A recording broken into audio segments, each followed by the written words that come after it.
اللہ کا نام لینے سے انسان اچانک پہنچنے والی مصیبت سے بھی محفوظ رہتا ہے۔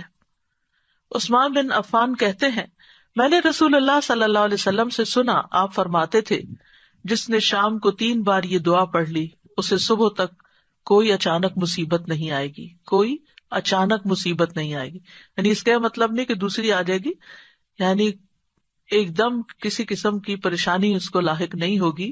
اور وہ دعا ہے، بسم اللہ الذی لا یضر مع اسمہ شیء فی الارض ولا فی السماء وہو السمیع العلیم۔ اللہ کے نام سے، وہ ذات کہ اس کے نام سے کوئی چیز زمین میں ہو یا آسمان میں نقصان نہیں دے سکتی، اور وہ خوب سنتا ہے اور خوب جانتا ہے۔ اور جس نے صبح کے وقت یہ دعا پڑھ لی اسے شام تک کوئی اچانک مصیبت نہیں آئے گی، اور جب شام کو کوئی پڑھ لے تو صبح تک اس کو پریشانی نہیں ہوگی۔ اسی طرح اگر انسان بسم اللہ نہیں پڑھتا تو یاد رکھیے کہ بسم اللہ نہ پڑھنے کا نقصان یہ ہے، ابن عباس کہتے ہیں کہ ابلیس نے اللہ تعالیٰ سے کہا کہ تو نے اپنی ساری مخلوق کا رزق واضح کر دیا ہے، میرا رزق کس میں ہے؟ تو اللہ تعالیٰ نے فرمایا، ہر اس چیز میں جس پر میرا نام نہ لیا جائے۔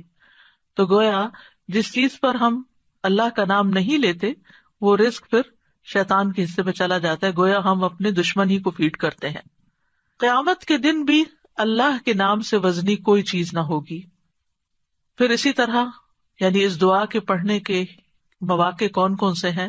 نمبر 1، ہر کام شروع کرنے سے پہلے، تاکہ اس میں برکت اور مدد حاصل ہو، اس کے اندر قبولیت ہو، ہمیں اخلاص نصیب ہو۔ پھر خاص طور پر کھانا کھانے سے پہلے، حضرت عائشہ کہتی ہیں کہ رسول اللہ صلی اللہ علیہ وسلم نے فرمایا، جب تم میں سے کوئی کھانا کھانے لگے تو چاہیے کہ اللہ تعالیٰ کا نام لے، پھر اگر شروع میں اللہ تعالیٰ کا نام لینا بھول جائے تو چاہیے کہ یوں کہے، بسم اللہ اولہ و آخرہ، اللہ کے نام سے اس کھانے کے شروع میں اور آخر میں بھی۔ پھر اسی طرح لباس اتارتے وقت بسم اللہ پڑھنی چاہیے۔ انس رضی اللہ عنہ سے روایت ہے کہ نبی صلی اللہ علیہ وسلم نے فرمایا، جنوں کی آنکھوں اور بنی آدم کی شرمگاہوں کا پردہ یہ ہے کہ جب ان میں سے کوئی اپنے کپڑے اتارے تو بسم اللہ پڑھ لے، یعنی اتارنے سے پہلے پڑھ لے، تو جن اور شیاطین کی نظر نہیں لگتی۔ اسی طرح جب آپ بچوں کو کپڑے تبدیل کروا رہے ہوں تو اس وقت بھی بسم اللہ پڑھ لیں۔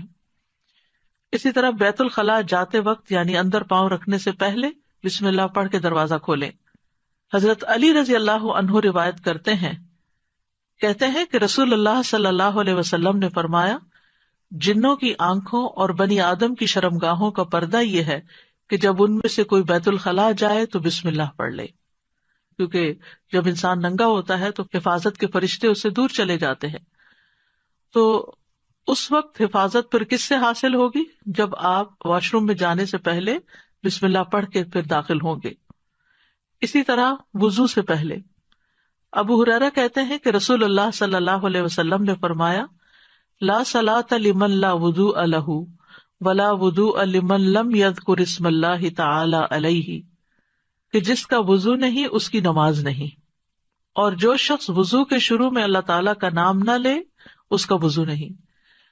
اب یہاں پر بعض لوگوں کو یہ پریشانی ہوتی ہے کہ ہم واش روم میں کھڑے ہوتے ہیں، وہیں سنک ہے، وہیں کموڈ ہے، تو پھر ہم بسم اللہ کس طرح پڑھیں؟